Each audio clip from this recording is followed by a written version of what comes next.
அனைவருக்குமான முதல்வர் சிறப்பு வாழ்த்தரங்கம் இனிதே துவங்குகிறது.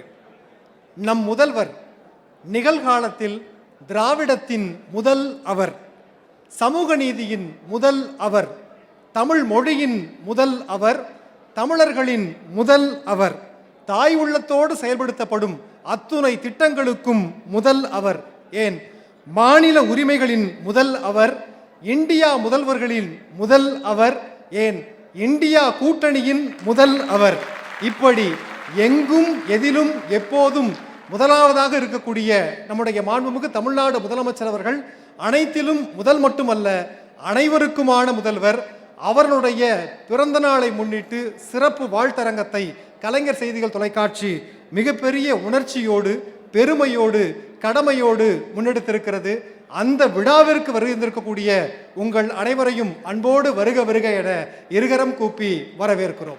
குறிப்பாக சமயப்பணி, சமய நல்லிணக்க பணி, சமூக பணி, துயர் துடைப்பு பணி, திருக்குறள் நெறிபரப்பும் பணி, கிராம மேம்பாட்டு பணி, இப்படி பல்வேறு பணிகள் என்பது தவத்திரு குன்றக்குடி பொன்னம்பல அடிகளார் அவருடைய பணியாக இருக்கிறது. அதே வகையிலேயே அரசினுடைய பணியும் இருப்பதால் தான் ஆன்மீகம் பற்றி அதிகம் பேசாத நம்முடைய முதல்வர் அவர்களை ஆன்மீகம் பற்றி எப்போதும் பேசிக்கொண்டிருக்கக்கூடிய தவத்திரு குன்றக்குடி அடிகளார் அவர்கள் மிக மிக அதிகம் பேசுவார். அந்த வகையிலே இந்த வாழ்த்தரங்கத்திற்கு தலைமையேற்று இங்கே வாழ்த்துறை வழங்க வருகின்றிருக்கக்கூடிய தவத்திரு குன்றக்குடி பொன்னம்பல அடிகளார் அவர்களை அன்புடன் வருக வருக என இருகரம் கூப்பி வரவேற்கிறோம். அதே போன்று ஆன்மீகத்தில் வேலுண்டு வினை இல்லை என்று சொல்வார்கள். இந்த அரசின் அமைச்சரவையில் ஏவா வேலு உண்டு, எப்போதும் இங்கே சிறந்த வேலை உண்டு என்று சொல்லலாம்.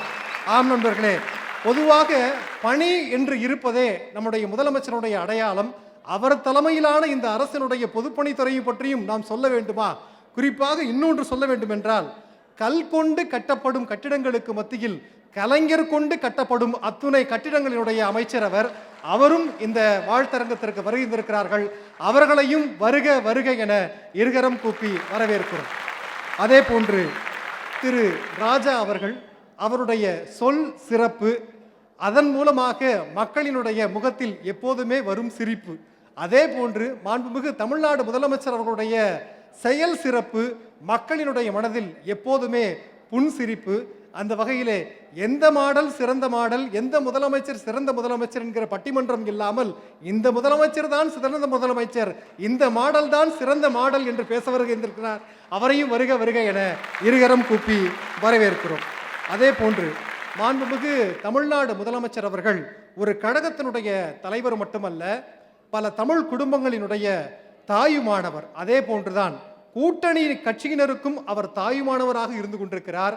ஆளும் அரசை பற்றி, அது மட்டுமல்லாமல் ஆளும் கூட்டணி பற்றி எழும் அத்துணை கேள்விகளுக்கும் தினம்தோறும் ஆளுமையோடு பதில் சொல்லிக் கொண்டிருக்கக்கூடிய சட்டமன்ற உறுப்பினர் ஆளூர் ஷானவாஸ் அவர்கள் இங்கே வருகின்றிருக்கிறார்கள். அவர்களையும் வருக வருக என இருகரம் கூப்பி வரவேற்கிறோம். அதே போன்று மாண்புமிகு தமிழ்நாடு முதலமைச்சர் அவர்கள் சொல்வது போன்று இது எப்போதும் அனைவருக்குமான ஆட்சிதான். இருந்தாலும் கூட மகளிருக்கு இன்னும் கொஞ்சம் அதிமுக்கியத்துவம் தருகிற ஆட்சியோ என்று எண்ண வைக்கிறது. எங்கு பார்த்தாலும் கல்லூரி மாணவிகள் அவரை அப்பா என்று அழைக்கிறார்கள், குடும்ப தலைவிகள் அவரை அண்ணா என்று அழைக்கிறார்கள், வயது முதிர்ந்த அத்துணை பேரும் அவரை மகன் என்று உரிமை கொண்டாடுகிறார்கள். அந்த உள்ளத்தோடு இங்கே வாழ்த்துறை தர வருகை இருக்கிறார் கவிதா ஜவஹர் அவர்கள், பட்டிமன்ற பேச்சாளர். அவரையும் வருக வருக என இருகரம் கூப்பி வரவேற்கிறோம். அதே போன்று அமைச்சர் பொறுப்போ, சட்டமன்ற உறுப்பினர் என்கிற பொறுப்போ, அல்லது கழக நிர்வாகியோ, இது எல்லாமே எப்போதும் பெருமையான ஒரு பொறுப்பு தான். ஆனால் முதலமைச்சர் அவர்களுடைய தலைமையின் கீழ் இந்த பொறுப்பை வகிப்பது என்பது மிகப்பெரிய பெருமை என்று இங்கே வருகின்றிருக்கக்கூடிய அத்துணை மக்கள் பிரதிநிதிகள் அனைவரையும் வருக வருக என வரவேற்கிறோம். அனைவருக்குமான ஆட்சியாக நடத்தி கொண்டிருக்கிறார் மாண்புமிகு முதலமைச்சர் அவர்கள். அந்த வகையிலே பொதுமக்கள் அனைவரும் இங்கே கூடியிருக்கிறீர்கள். உங்கள் அனைவரையும் வருக வருக என வரவேற்கிறோம். உயர் பொறுப்பு என்ன, அதை கடந்து உடன் பிறப்பு என்கிற சொல்லே எங்களுக்கு உச்சபட்ச அதிகாரம் என்று எண்ணிக்கொண்டிருக்கக்கூடிய உடன்பிறப்புகள் அத்துணை பேரும் இங்கே வருகின்றிருக்கிறார்கள். ஊடக நண்பர்கள் அனைவரையும் வருக வருக என வரவேற்கிறோம்.